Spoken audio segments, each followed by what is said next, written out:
Ya es sábado y ya nos toca pesarnos otra vez. A ver si esta semana bajamos algo de peso, si nos mantuvimos igual. Nuestro objetivo principal no es bajar de peso, simplemente es hacer una desintoxicación, pero pues es nada más para llevar un control. Ay, rápido que hace frío. Córrele, mi amor, córrele. Vamos a ver cómo le va a Pati.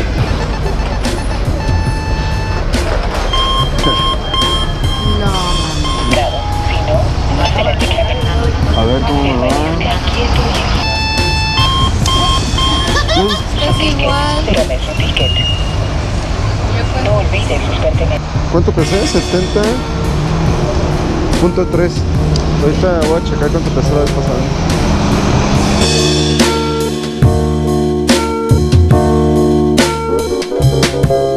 Hoy estuve trabajando casi todo el día en la tienda y me di al final una escapada para ir a hacer unos timelapse del atardecer. Y ahorita vamos para una reunión a las afueras de Uruapan, donde quiero aprovechar para hacer otros timelapse. Puede ser que las estrellas se vean muy padres. Ya de por sí en Uruapan se ven bastante bien, entonces pues a las afueras tal vez se ve un poquito mejor.